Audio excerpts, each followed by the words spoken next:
Hey guys, this is 9.7 from Calculus BC, and this is called Taylor Polynomials. All right, so let's talk about what a Taylor polynomial is. What we're going to be doing, I want you to think of a time when calculators were very basic, and the computation we could do on a calculator is addition, subtraction, multiplication, and division. Now, obviously, we know that we have these transcendental functions like sine, cosines, ln's, and e's. So what a Taylor polynomial is going to do, taking all that in mind, is we're going to create a polynomial, okay, in place of this transcendental function that is going to be much easier to work with, and we're going to be able to estimate the value of these transcendental functions, okay? So the way we're going to do that is using this function right here. I want to first explain to you that this f raised to the n in parentheses is not an exponent. F is going to represent a function. That n is going to represent the derivative. So the function's derivative at c, where c is going to be a number given in the question, and it's going to represent where we are centering this at. So obviously, transcendental functions, most of them exist infinitely. But we're going to center our eyes on a specific number and start estimating from there. And that's what that letter c, or a number, is going to represent, okay? So the function's nth derivative at that number that we're centering at times x minus that number raised to an exponent n over n factorial, okay? They'll also tell you to what n they want you to go up to test. Now, n represents obviously the term, so if they want you to go to the first 4 terms, you're going to do this 4 times, and that'll create the 4 terms of the polynomial, okay? Now, obviously, the more terms you add to this polynomial, the closer and closer our approximation is going to be to the actual answer, okay? Next, I want you guys to look at what's called a Maclaurin polynomial. A Maclaurin polynomial is just a type of Taylor polynomial where c, the number we're centering at, is specifically 0. So don't feel like you have to memorize some whole new formula. Imagine putting 0 in the place of these two c's, and that's how you get this equation, okay? So again, the function's nth derivative, instead of at c is 0, times x, that minus c cancels because it's 0, raised to the nth exponent over n factorial, okay? So the question will give you, 1, the transcendental function, 2, it'll tell you whether to do the Taylor polynomial or the Maclaurin, and the way they tell you that is by telling you what c is, all right? And then they'll also tell you how many terms or to what degree they want you to go up to, okay? Now, if you are taking AP Calculus BC, it is expected of you to have these 3 Maclaurin polynomials memorized, okay? And that is e to the x, sine of x, and cosine of x. So right now, this is going to look like a bunch of gibberish. In a moment, we'll see some examples that explain this, but this must be memorized. These are the nth terms of their Maclaurin polynomial. And then this is a little detail to show you what each of the terms will look like. So e to the x will always be positive, and you're going to end up using all numbers for n. When you see that we clean out sine of x, you're going to notice that the signs alternate, and n will only be odd. And then for cosine, the signs will also alternate, and you can see that right here, and n's will be the even numbers that we use. Again, right now it just seems like something you have to memorize, but as we start doing the examples, this memorization will hopefully make a little more sense. This first example reads, for f of x equals e raised to the x, so that's the function we're talking about, find the first 4 and nth term of the Maclaurin polynomial. So here they told us first 4, so we're going to go to the 4 exponent, right, to the 4 terms. And then we are going to find the nth term based off of that, and it's Maclaurin. So if it's Maclaurin, I know already that my c is going to be 0. Now, I'm going to encourage you in all of these questions, because the first part of that equation is your derivatives, take a moment and find the derivatives for the first 4 terms, okay? So we're going to always start off with n being 0. So if n is 0, the 0 derivative is really just the original function. So we will say f of x is e to the x, And then when I have to solve for f of, remember, we're plugging in that c, 0, I'm going to get e raised to 0, which is just 1. And then I'm going to do that for the first derivative, which the derivative of e to the x is just e to the x. So we're starting off with a really easy example, okay, because notice that that term is always going to be 1 no matter how many derivatives I do, right? Let's say I jump down to that fourth derivative of e to the x, right, is just still e to the x. So I'll still get 1, okay? So that won't happen always, guys. That just happens with e to the x. Told you we were starting with an easy one. So now I'm going to start off with f to the 0 derivative of c, which is 0, which I just solved for, times x raised to 0 over 0 factorial. My second term, f to the first derivative of 0 times x raised to, now my n is 1, over 1 factorial. All right, now when n equals 2, I'm saying f to the second derivative of 0 times x to the second over 2 factorial. All right, it said first 4 terms, so 1, 2, 3. Let's do one more. F to the, this is n equals 0, n equals 1, n equals 2. Now n equals 3, we're doing the third derivative at 0 times x to the third over 3 factorial. Now, there may be a time where even if it says the fourth term, you have to go more. That only happens if one of these cancels out, okay? So let's first take a look if anything cancels out. I apologize. Initially, I said to the 4th degree, but it's not the 4th degree. It's the first 4 terms, okay? So we said that f of 0, we already solved for that, is 1, right? So I have 1 times x raised to 0. Anything raised to 0 is 1 over, believe it or not, this is something you need to have memorized, 0 factorial is also 1, okay?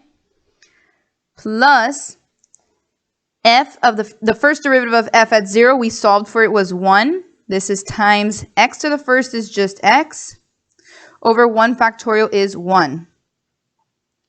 Plus the second derivative we said was going to keep being 1, so we have 1 times x squared over 2 factorial. We're going to leave that as a 2 factorial. And then plus, we said no matter what derivative we go down is 1. This is x cubed over 3 factorial. Okay, if we write this a little cleaner, we're going to see that it's 1 plus x squared over 2 factorial plus x cubed over 3 factorial. So we found the first 4 terms, but now it's to also find the nth, okay?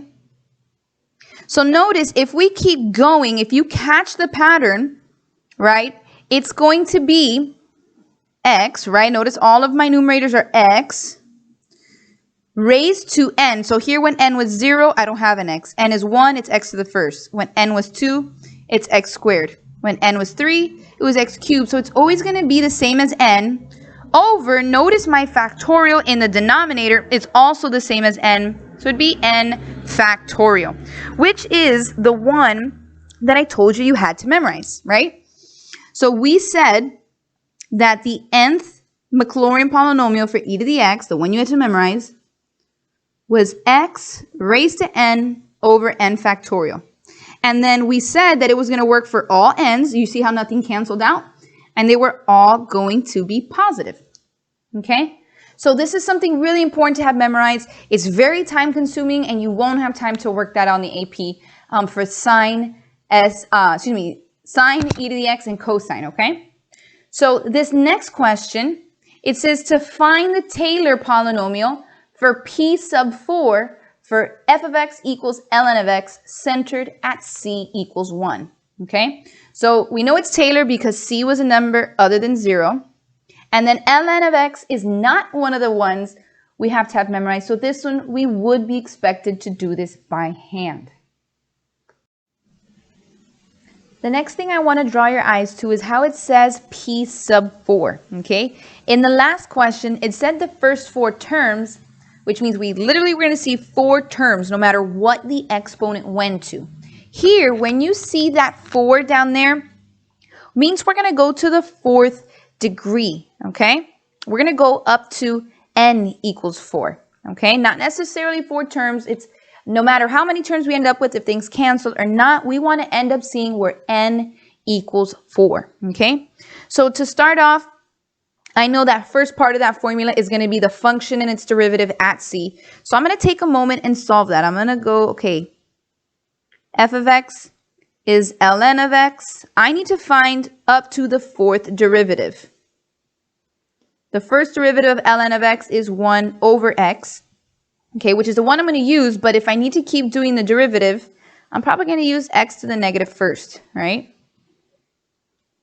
So now the second derivative is going to be a negative 1x to the negative second, which can be rewritten as negative 1 over x squared.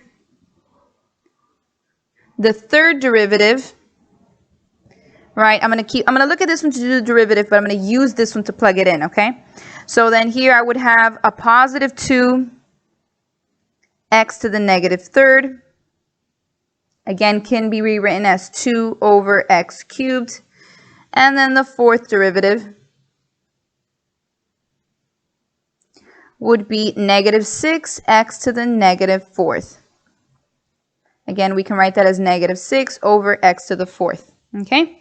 So now I need to find those derivatives at c equals 1. So I'm going to say f of 1 would be ln of 1, which I know is 0.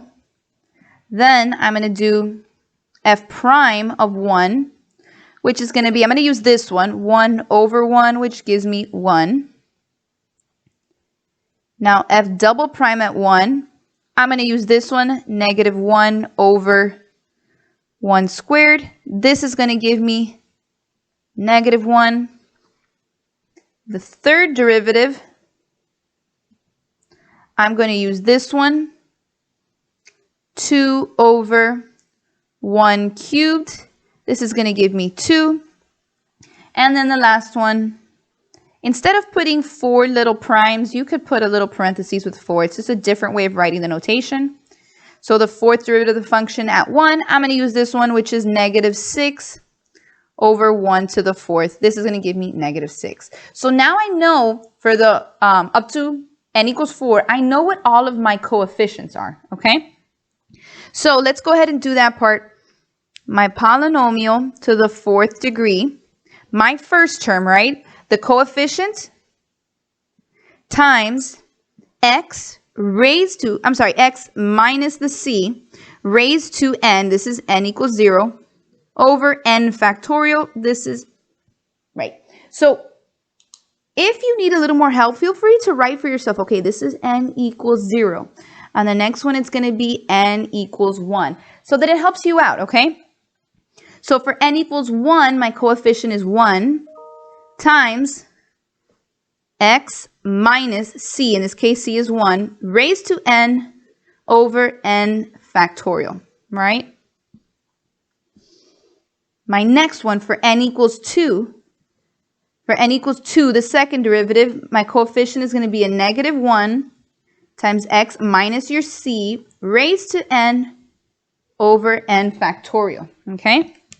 And again, that was n equals 2. We're going to do n equals 3, and we're going to do n equals 4.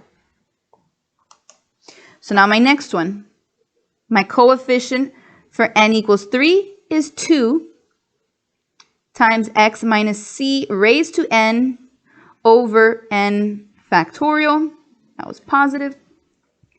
And then for 4, my 4th derivative was negative 6 times x minus c, in this case c was 1, raised to n over n factorial. And I really encourage you guys to have your formula sheet out as you do this so that you can keep peeking back at it, okay?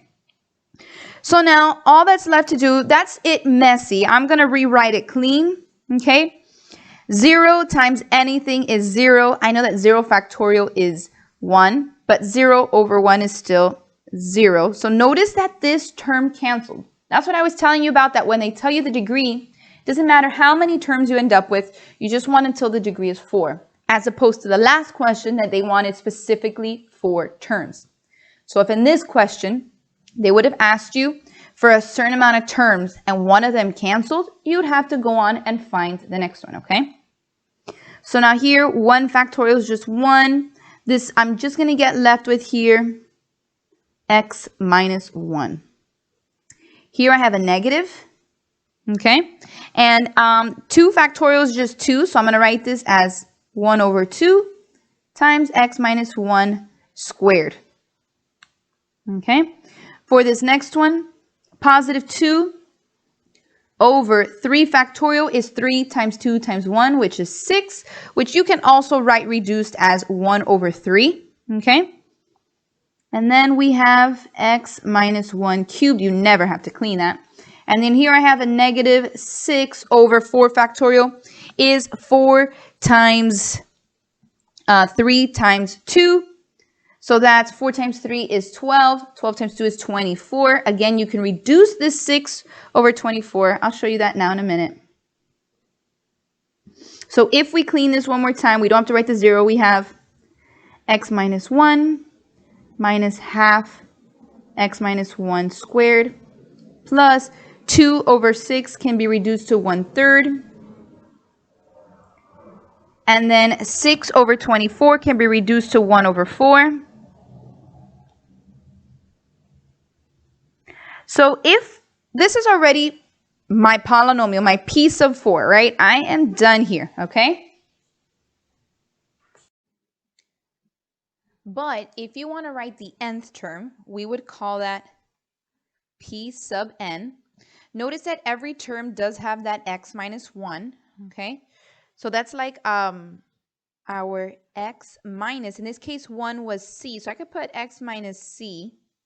And now if this ended up being my first term, my second, my third, my fourth, look at my exponents go in order of 1, 2, 3, 4, so we could put n up there. My coefficients, right, I have a 1 over 2, 1 over 3, 1 over 4. We can call this a 1 over 1. So then we could say this goes as 1 over n. And then we have to pay attention to the fact that this is alternating. And now because this does start positive, notice when it's an even number, it's negative. When it's an odd number, it is positive. Okay? So we can say that that is being negative 1 raised to n plus 1. And maybe you get confused on whether to put n or n plus 1. If you put an n, and you see this is to the first, a negative 1 to an odd number would keep it negative. And this is positive here. So you want something that's going to make it change to positive. So test it out here. 2 and 1 make 3. 3 is an odd, which would make it keep the negative. All right? So there you have it, your two answers. You have your p sub 4, and then you have your nth term, your p sub n. In the next two examples, I'm going to show you the work behind finding the Maclaurin for sine of x and for cosine of x. Now, these we have to have memorized. Just going to walk you through the process of how we get to what it is that we're memorizing, but please know that these are expected to be memorized, okay? So anytime you're working with Maclaurin or Taylor, remember that the first step of what you're writing out for each term, you got 2 parts to the numerator, 1 to the denominator. The first part in the numerator is the derivative of the function at c. Okay, so that's what I'm going to take a moment and solve. If we want the 6th and nth term, so if I want the 6th term, remember we started n equals 0, so we're going to go all the way, sorry, we want the 6th degree, I apologize, the 6th and nth degree, right? So if it's 6th degree, because we started n equals 0, we're going all the way to the 7th term, okay? So I'm going to start at the original function, which is sine, but now we want to know it at 0, right? Because it's Maclaurin. So sine of 0, you should know this from your unit circle, is 0. Then I'm going to go to the first derivative of the function, which is cosine. And we want to know this at 0. Cosine of 0 is 1. Okay? Now we're going to go to the second derivative at 0. So the derivative of cosine would be a negative sign. We want this at 0. This is 0. The third derivative, the derivative of a negative sign would be a negative cosine at 0. Cosine of 0 is 1, but with that negative, it's a negative 1. I'm going to come up here. Now, once you get to a derivative higher than 3, you can put a little number 4 up there. So the fourth derivative of the function is a positive sign. Technically, a derivative of cosine is negative sign, but with that other negative, it turned positive. We're finding this at 0. Sine of 0 is 0. Then we have the fifth derivative. Derivative of sine is cosine. At 0 is 1. And we are finally at the sixth. Derivative of cosine is negative sine. At 0, sine of 0 is 0. So, like I said, even though it's the 6, 1, 2, 3, 4, 5, 6, 7, because we started with the original function when n was 0, we do have up to the 7th term. So right now we have all of my coefficients for my numerator, okay? So we can say that sine of x is approximately, here's our polynomial. So if my first coefficient is 0, now, because it's Maclaurin, the rest of my numerator is x raised to n. So here my n is 0. And then it's over n factorial, which would be 0 factorial. And I'll write this here in red for you, so maybe it's easier to see. This is when n equals 0. Now we're going to move over to when n equals 1. So when n is 1, my first derivative, my coefficient was 1. Now I have x raised to the first power over 1 factorial, okay? Now when n is 2, my coefficient is 0, and then we have x raised to the second over, whoops, I put an n there, I apologize. That should be to the second.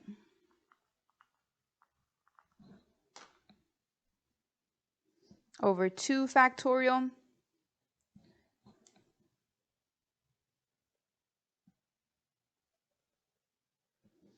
And now my third, my coefficient was a negative 1, and then we have x raised to n, which in this case is 3, over 3 factorial.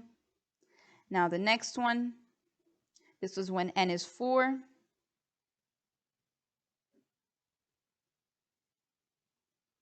Now the next one when n is 5.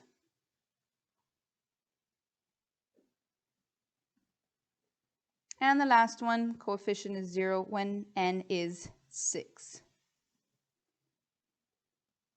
Okay, so I'll keep writing this out here.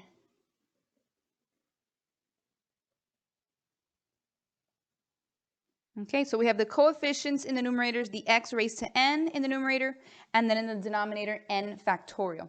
So notice that the zeros coefficients are going to cancel out every other term, okay?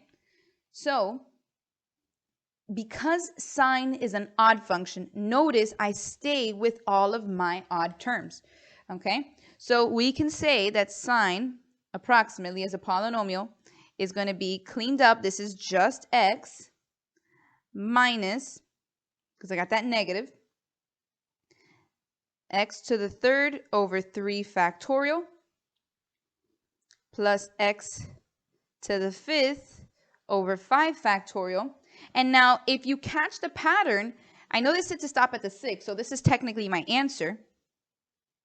But at this point, you should be able to even guess what the next pattern is going to be. So I went positive, negative, positive. It would be negative. And if I'm keeping up with odd numbers, 1, 3, 5, you can assume this is x to the 7th over 7 factorial, change to plus, then x to the 9 over 9 factorial, and then minus, and then so on. Okay, so you start catching the pattern and you don't have to work all of these out. Now, if I want the nth term, Your goal here is not to spend so much time having to solve each term, but catching a pattern to write out a few and then understanding how the rest of this series works. So now let's talk about that nth term. We are noticing, I'm going to kind of do something more of as a rough draft to then get you to the final answer, that I have in my numerator is always x raised to some exponent over that same exact number factorial.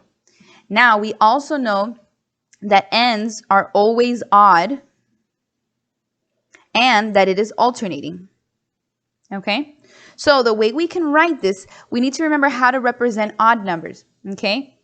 So that is saying x raised to, we've learned in a previous lesson that odd numbers are written as 2n plus 1.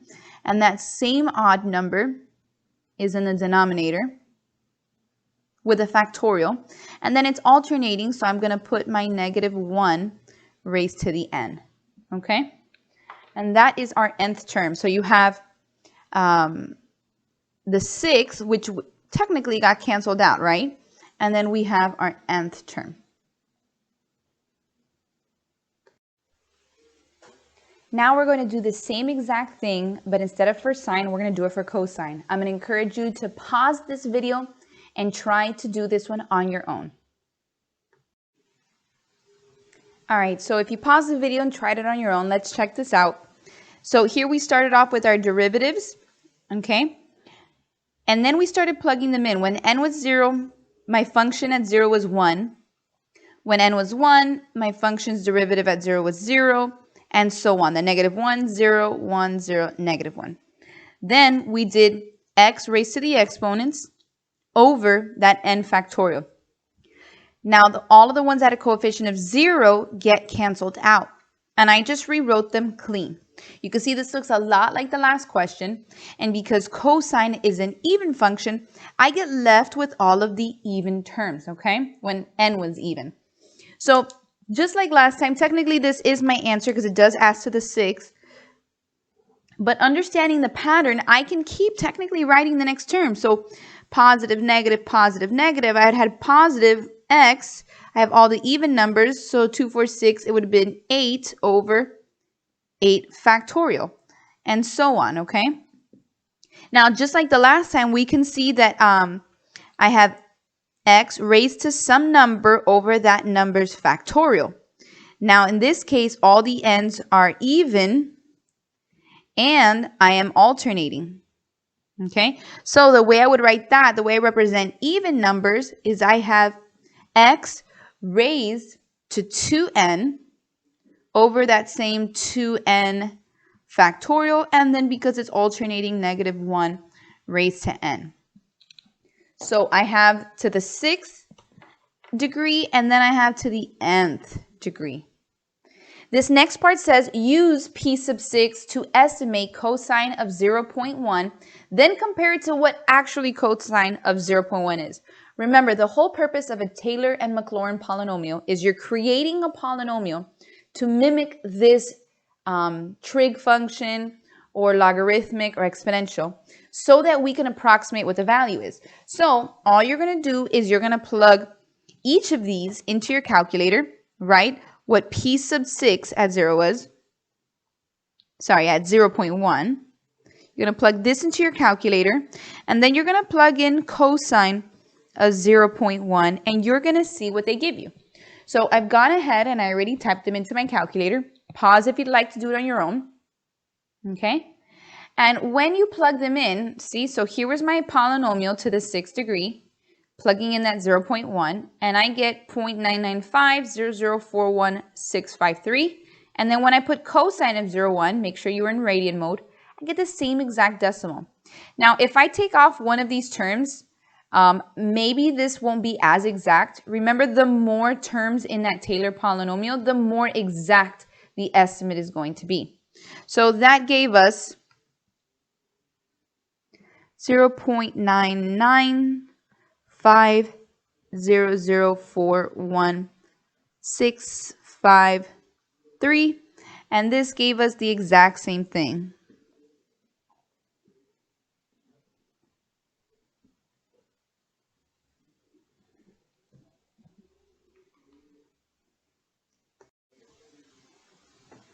The last thing to learn from this lesson is what is called the Lagrange error, or also known as the remainder theorem. This is very common and the last step of an FRQ in the BC test for a series question. So let's start off here. The remainder of a Taylor polynomial, and I know it looks fancy here, but think of the concept. A Taylor polynomial is an approximation to an actual function, right? So if we use the Taylor polynomial and we add the remainder, we'll get the exact value of that function, okay? So here f of x is representing the exact value of that transcendental function. P sub n of x is representing the Taylor polynomial, which is an approximated value. And r sub n of x is representing the remainder, okay? So now, if I want to isolate this remainder, what I'm going to do is subtract my estimation, my polynomial, over to the other side. So notice I subtracted the polynomial to the f of x, and I have isolated r sub n. Now, the reason for these absolute values is because my remainder could go towards the positive or to the negative. So, for example, if I was off by 2 units, that means I could have been 2 units greater than what the actual value was or 2 units less, okay? So now let's go to the formula that you're going to need to use in order to solve for this actual remainder, okay? So to find the error, we have r sub n, the Lagrange form of the remainder. This is identical to what you memorized for your Taylor polynomial, okay? The difference is that you were used to seeing just an n in these spots right here, and instead of an n, you're going to replace it with an n plus 1.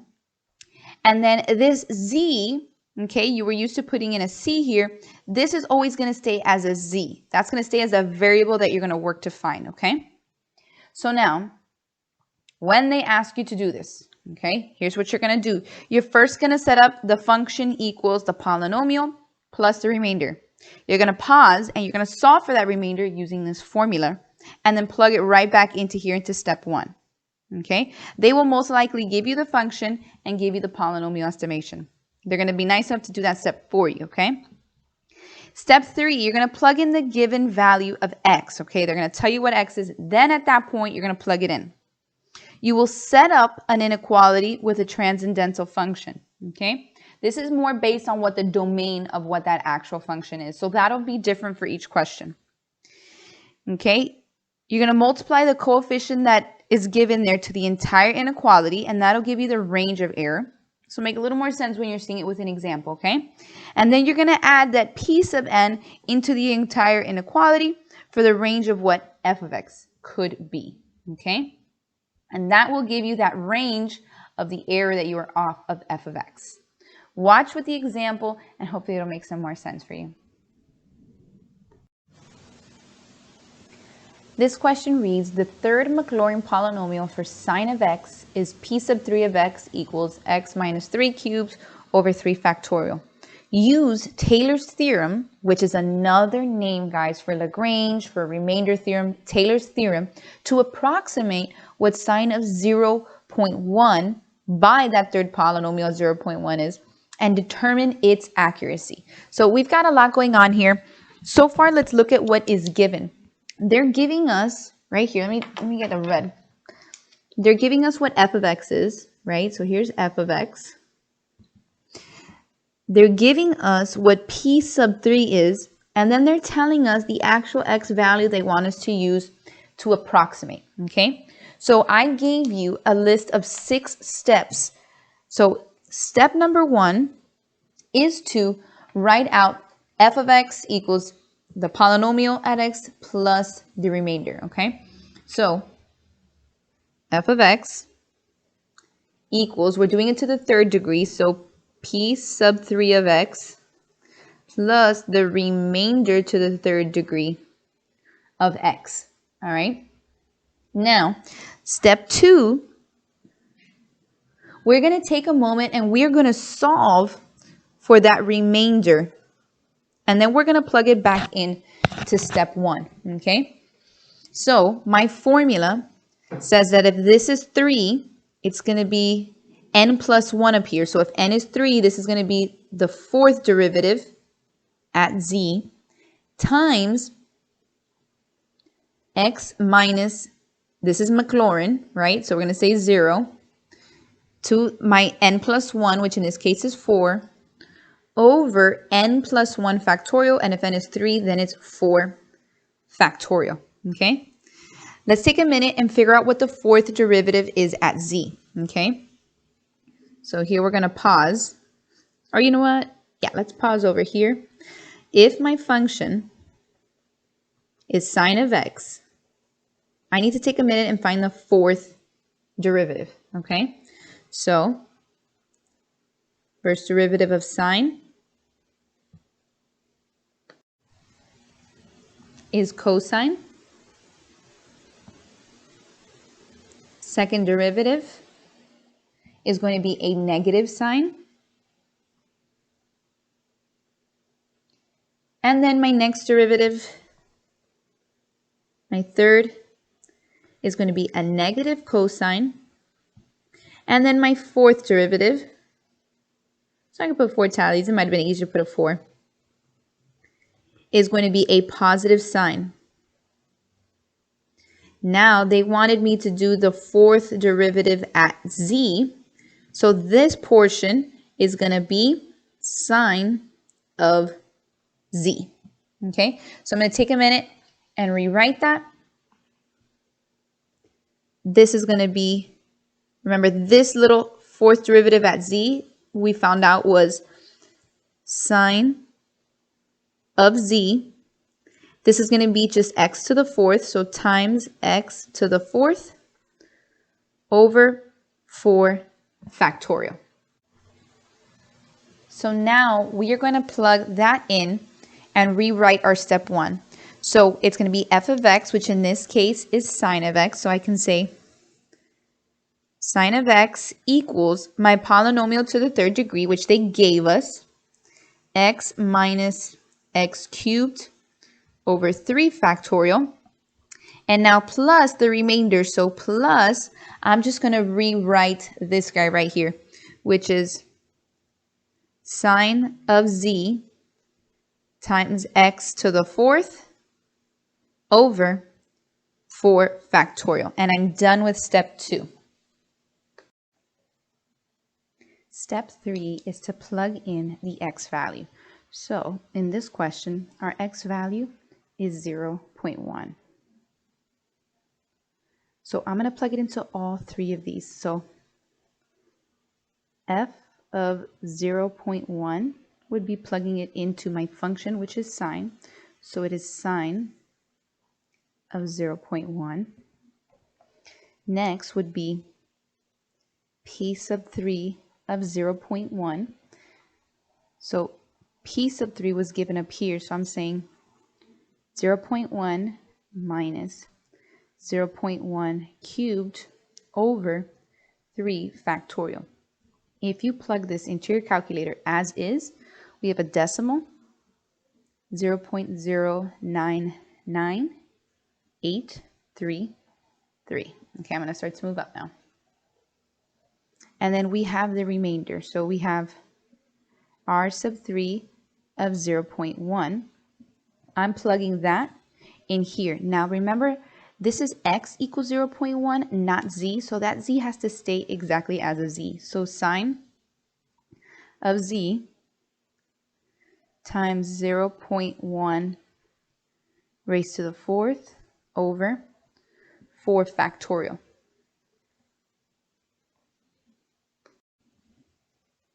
For my fourth step, I'm going to set up an inequality with a transcendental function. So right now, my transcendental function is sine of z, okay? So for step 4, if I think of my unit circle and my sine graphs that I learned maybe earlier on in calculus or in pre-calculus, I know that the sine goes in between -1 and 1, okay?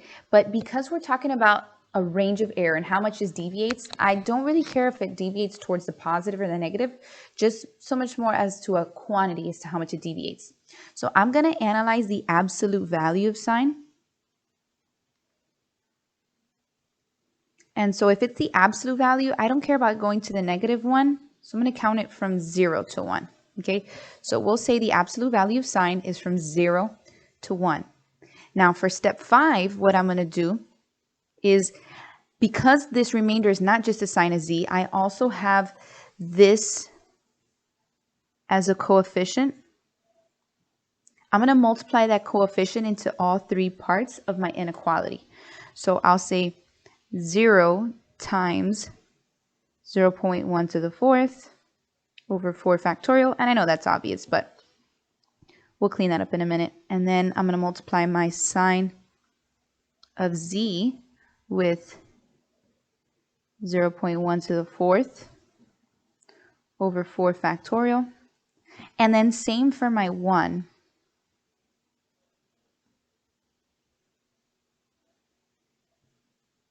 Okay.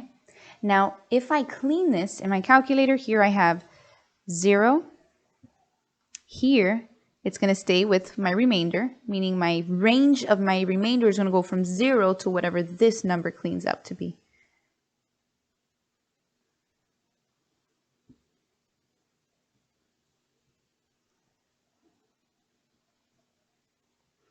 And then if I plug this into my calculator, I get approximately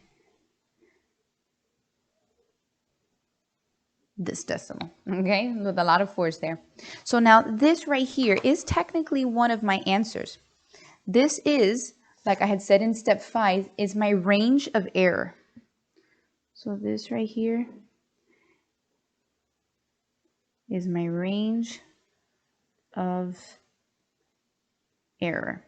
That means if I solve for this, that sine of 0.1, my error will be between no error, 0, and 0.000004 of an error, okay? Now, for the next part, to find out my range of my actual function, I need to go ahead and take my last step, which is step 6. And step 6 is to add my p sub n of x to the entire inequality. So p sub n of x, I solved already for it here. So this decimal is what I'm going to add, okay? Now, I need to add this to the entire thing. So I can say plus p sub 3. I'm going to write it the short way. I'm going to add it here. I'm going to add it here. Because remember, whatever I do to one part of the inequality, I have to do to all 3 parts of the inequality. Okay, so here on this left side, 0 plus p sub 3 of 0.01 is this decimal. So 0 plus this, I just have this decimal. Then I have my p sub 3 at 0.01. And this is my r sub 3, right? So I'm adding this to my r sub 3. I'm just renaming it.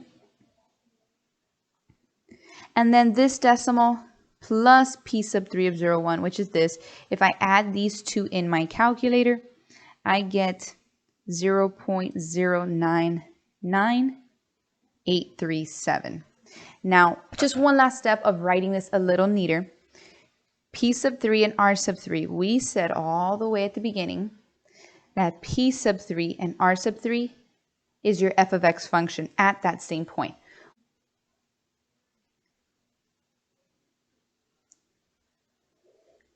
So here we get, just going to rewrite these. We said that p sub 3 and r sub 3 combined, according to the formula, is my function at 0.1. Oops, I forgot one more 0 there. So this is my last answer. This is my range for what my actual value of the sine at 0.1 is, okay? So this is my range of the function, okay? So at this point, I had found my range of what my error is going to be for my answer. And then when I actually find the answer with my approximation, it will be in between these two values, okay? Which you see is not too far off, okay?